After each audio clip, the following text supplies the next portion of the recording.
night with a tremendous amount of gratitude. A little more than a year ago, an assassin's bullet came within a millimeter of taking President Trump's life. Instead, that horrific day in Butler, Pennsylvania was the start of what was a historic year for Donald Trump and our country and, frankly, the world. Just take a moment, reflect on all that has happened. Trump eviscerated the left's lawfare, and that's only beginning, and we have an investigative report tonight. He got elected president again, this time by a wide electoral margin, winning all swing states and the popular vote.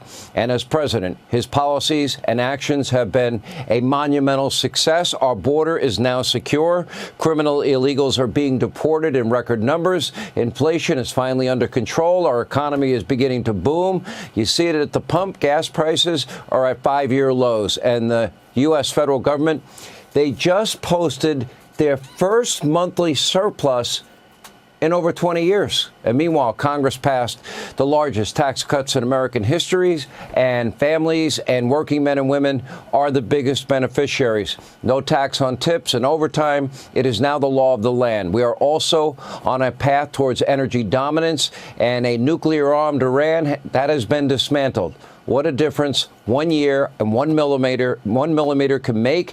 And we are not officially at the 6-month mark of Donald Trump being president for now the second time. Unfortunately, we are still dealing with many of the threats that were left behind from the last administration. ICE is working around the clock to identify, locate, deport violent criminals. That includes murderers, rapists, other violent criminals, and known terrorists in our country, Iranian assassination squads in our country, cartel members, gang members, drug dealers, all in our country. On top of all of this, breaking tonight, extremists in Iran have reportedly raised a whopping $40 million as a reward for assassinating President Trump. This all because Joe and Kamala and Mayorkas, they all lied to us for 4 years. They said the border was closed, but they allowed millions and millions of unvetted illegal immigrants from over 200 countries, including countries with terror ties, into our country. The task ahead is monumental. The good news is a lot of progress is being made, but it's going to be hard. Thousands of criminal illegal aliens are now taken into ICE custody every week. There was a raid at a California marijuana farm that resulted in the arrest of more than 300 illegal immigrants. Among those detained were 10 exploited minors working at the marijuana farm. What do we call that? Oh, that's right, child abuse, alongside a notorious sex predator from Mexico. And now the left, they are up in arms. Not because of that. Not because Joe Biden allowed violent predators to cross into our country unvetted, and then lost track of literally hundreds of thousands of unaccompanied minors, but because ICE is now detaining criminals and rescuing these children, by the way. And as a big thank you, Democrats are attacking the people that are protecting the kids. And not just with words. Look at what's going on. According to the DHS, assaults on federal officials are up a whopping 700%.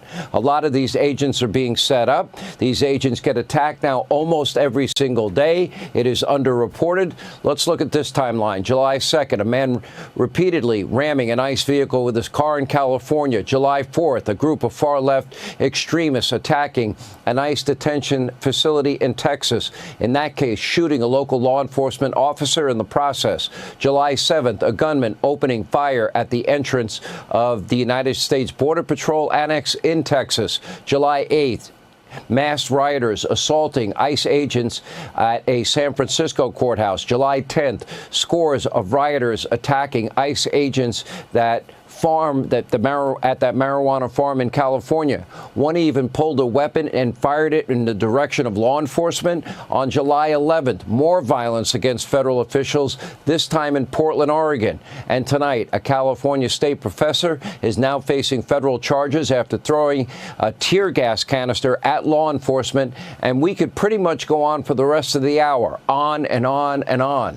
Make no mistake, there is a huge violence problem on the left, but instead of supporting federal officials, instead of recognizing the Constitution, which, of course, gives the authority and jurisdiction to the feds in this particular case. It's called the Supremacy Clause.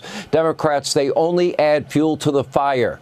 They are more interested in the so-called rights of the illegals than they are about the safety and security of Americans in small towns and big cities, and they have been vilifying ICE around every turn, and as a result, the threats of violence get larger and larger, on top of doxing ICE agents and their families. And instead of calling on cooler heads to prevail, the party of peace, even Obama is telling his fellow Democrats to, quote, toughen up, have some courage. Not that he had any. But none of this is going to stop the Trump administration from doing their job, protecting the country. These deportations will continue.